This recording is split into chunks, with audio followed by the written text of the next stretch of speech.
Singh is king. Doctor Manmohan Singh సంస్కరణలకు care of address. భారత ఆర్థిక రూపశిల్పి, దేశ ఆర్థిక ప్రగతికి పునాదులు వేసిన ఆర్థికవేత్త. దశాబ్ద పాలనలో విప్లవాత్మక నిర్ణయాలతో దేశాన్ని తిరుగులేని శక్తిగా మార్చారు మన్మోహన్ సింగ్. 2014 జనవరి 3 నాడు మన్మోహన్ ఏమన్నారో ఒకసారి చూద్దాం.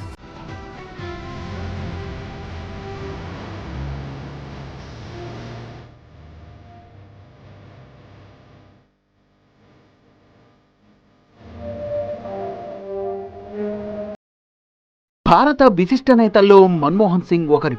మన్మోహన్ సింగ్ భారత ఆర్థిక విధానాలపై బలమైన చెరగని ముద్ర వేశారు. ఈ మాటలన్నది ప్రతిపక్ష యూపీఏ కూటమి నేతో లేదా కాంగ్రెస్ నేతో కాదు, భారతీయ జనతా పార్టీ నేత, భారత ప్రధాని నరేంద్ర మోదీ. అది మన్మోహన్ సింగ్ లెవెల్. ఆర్థికవేత్తగా, ప్రధానిగా మన్మోహన్ సింగ్ దేశానికి చేసిన సేవలు అలాంటివి. మరి దివాళా తీసిన భారత ఆర్థిక వ్యవస్థను గాడిలో పెట్టారు మన్మోహన్ సింగ్. పీఎం కుసుమ్ పథకం ద్వారా సోలార్ ప్యానెల్స్ పై సబ్సిడీ పొందాలి అనుకుంటున్నారా? ఆ ప్రాసెస్ ఏంటో తెలుసుకోవడానికి ఇప్పుడే ఫ్రీడమ్ యాప్ ని డౌన్లోడ్ చేసుకోండి. ఆర్థిక వ్యవస్థను సరళీకరించి భారతదేశం ప్రపంచంలోనే ఆర్థిక సూపర్ పవర్ గా మారడానికి మార్గం సుగమం చేశారు. 1991లో అప్పటి ప్రధాని పివి నరసింహారావు ఆర్థికవేత్త అయిన మన్మోహన్ సింగ్ ను ఏరికోరి కేంద్ర ఆర్థిక మంత్రిగా బాధ్యతలు అప్పగించారు. ఆ నమ్మకాన్ని నిలబెట్టుకున్నారు మన్మోహన్ సింగ్.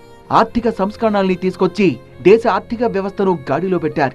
ఆర్థిక వ్యవస్థను సరళీకరణ, ప్రైవేటీకరణ, ప్రపంచీకరణ దిశలో తీసుకెళ్లడంలో ముఖ్య పాత్ర పోషించారు. దిగుమతి, ఎగుమతి విధానాన్ని సంస్కరించారు. విదేశీ పెట్టుబడుల్ని ప్రోత్సహించారు.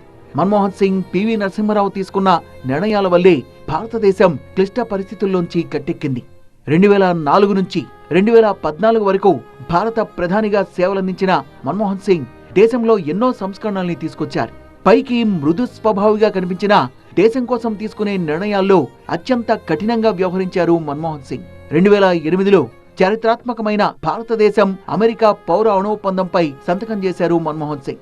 భారతదేశం ప్రపంచ అణు మార్కెట్లోకి ప్రవేశించడానికి, ఇంధన సంక్షోభాన్ని అధిగమించడానికి ఈ ఒప్పందం దోహదపడింది.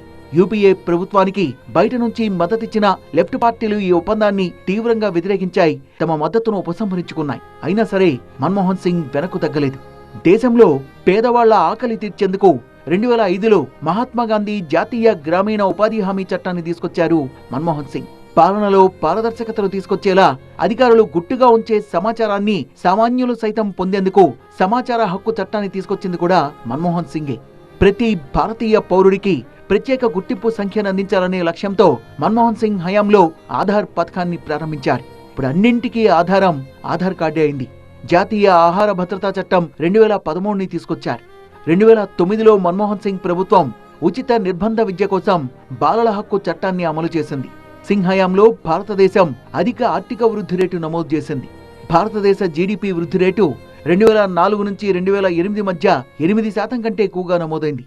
రోడ్లు, విద్యుత్, నీటి సౌకర్యాలకు ప్రాధాన్యమిస్తూ గ్రామీణ ప్రాంతాల్లో మౌలిక సదుపాయాల అభివృద్ధికి మన్మోహన్ సింగ్ భారత్ నిర్మాణ్ యోజన ప్రారంభించారు. జననీ సురక్ష యోజన, జాతీయ గ్రామీణ ఆరోగ్య మిషన్ వంటి పథకాల్ని తీసుకొచ్చారు. పేద ప్రజల జీవితాల్లో వెలుగుల్ని నింపారు మన్మోహన్ సింగ్.